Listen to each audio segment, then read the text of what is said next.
পশ্চিমবঙ্গের মহিলাদের জন্য আসতে চলেছে আরও একটি বড় সুখবর।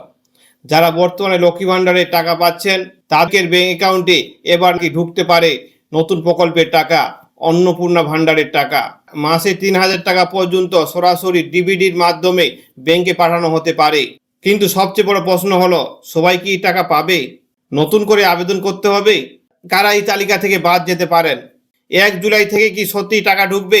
আজকের ভিডিওতে সব প্রশ্নের উত্তর বিস্তারিত জানবো, তাই ভিডিওটি শেষ পর্যন্ত অবশ্যই দেখবেন। কারণ ছোট্ট একটি ভুলের কারণে অনেকের টাকা আটকে যেতে পারে, আর আপনার ডিবিডি বন্ধ থাকলে কিন্তু অ্যাকাউন্টে টাকা ঢুকবে না। বর্তমানে পশ্চিমবঙ্গের লক্ষ লক্ষ মহিলারা লক্ষ্মী ভাণ্ডার প্রকল্পের সুবিধা পাচ্ছেন। এবার নতুন করে অন্নপূর্ণা ভাণ্ডার নিয়ে জোর আলোচনা শুরু হয়েছে। বিভিন্ন সূত্র অনুযায়ী জানা যাচ্ছে, মহিলাদের আর্থিকভাবে আরও সাহায্য করার জন্য এই প্রকল্পের মাধ্যমে সরাসরি ব্যাংক অ্যাকাউন্টে টাকা পাঠানো হতে পারে। সবচেয়ে গুরুত্বপূর্ণ বিষয় হলো, এই টাকা সম্পূর্ণ ডিবিটি অর্থাৎ ডাইরেক্ট বেনিফিট ট্রান্সফার এর মাধ্যমে দেওয়া হবে। মানে কোনো মধ্যস্থকারী নয়, কোনো লাইনে দাঁড়ানো নয়, টাকা সরাসরি আপনার ব্যাংক অ্যাকাউন্টে পৌঁছে যাবে। এখন সবচেয়ে ভাইরাল প্রশ্ন, সত্যিই কি ১ জুন থেকে টাকা দেওয়া শুরু হবে? যা জানা যাচ্ছে, খুব শীঘ্রই ব্যাংক অ্যাকাউন্টে টাকা পাঠানোর প্রক্রিয়া শুরু হতে পারে। আর এখানেই একটা বড় বিষয় সামনে আসতেছে। যদি সরকার নতুন করে আবেদন নেওয়া শুরু করত, তাহলে ফর্ম জমা, যাচাই, অনুমোদন এসব করতে অনেক সময় লাগত। তাই অনেকের ধারণা, লক্ষ্মী ভাণ্ডারের বর্তমান ডাটাবেস থেকেই সরাসরি অন্নপূর্ণা ভাণ্ডারের সুবিধা দেওয়া হতে পারে। অর্থাৎ যারা আগে থেকে লক্ষ্মী ভাণ্ডারের টাকা পাচ্ছেন তারা অটোমেটিকভাবে এই নতুন প্রকল্পে যুক্ত হতে পারেন। তো বন্ধুরা, এই মুহূর্তে সবচেয়ে স্বস্তির খবর হতে পারে এটাই। কারণ বিভিন্ন তথ্য অনুযায়ী মনে করা হচ্ছে নতুন করে আবেদন করার প্রয়োজন নাও হতে পারে। মানে যদি আপনার লক্ষ্মী ভাণ্ডার চালু থাকে আর ব্যাংক অ্যাকাউন্ট ঠিক থাকে এবং ডিবিডি সক্রিয় থাকে, তাহলে আলাদা করে ফর্ম ফিল আপ না করেও সুবিধা পাওয়ার সম্ভাবনা রয়েছে। তবে অফিসিয়াল বিজ্ঞপ্তি প্রকাশ হওয়ার পরেই বিষয়টি পুরোপুরি নিশ্চিত হবে। এবার আসি সবচেয়ে গুরুত্বপূর্ণ অংশে, কারা এই প্রকল্পে টাকা নাও পেতে পারেন।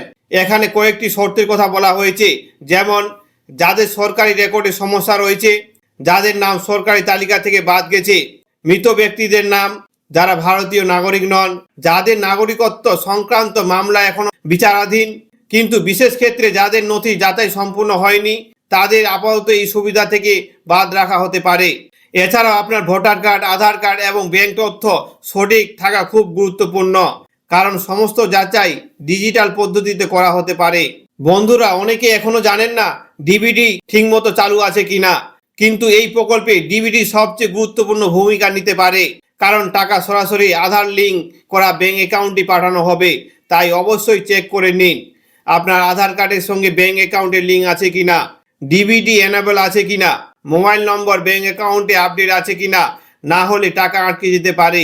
আপনারা চাইলে পরবর্তী ভিডিওতে আমরা দেখব ডিবিডি স্ট্যাটাস কিভাবে চেক করবেন, আধার সিডিং কিভাবে করবেন, এক ব্যাংক থেকে আরেক ব্যাংকে ডিবিডি ট্রান্সফার কিভাবে করবেন। তো এই ছিল অন্নপূর্ণা ভাণ্ডার নিয়ে বড় আপডেট। আবারও বলে রাখি, এখনো পর্যন্ত চূড়ান্ত সরকারি বিজ্ঞপ্তি প্রকাশ হয়নি, তাই কোনো রকম গুজব বা ভুয়ো খবরে বিশ্বাস করবেন না। সরকারি ঘোষণা প্রকাশ হলেই আমরা আপনাদের সবার আগে সঠিক তথ্য জানিয়ে দেব। ভিডিওটি যদি তথ্যবহুল মনে হয় তাহলে অবশ্যই ভিডিওটিকে একটি লাইক করুন এবং শেয়ার করুন, আর আমাদের চ্যানেলটিকে সাবস্ক্রাইব করে বেল আইকনটি অন করে রাখুন। কারণ পশ্চিমবঙ্গের সমস্ত সরকারি আপডেট আমরা নিয়মিত নিয়ে আসতেছি। ধন্যবাদ, সবাই ভালো থাকুন।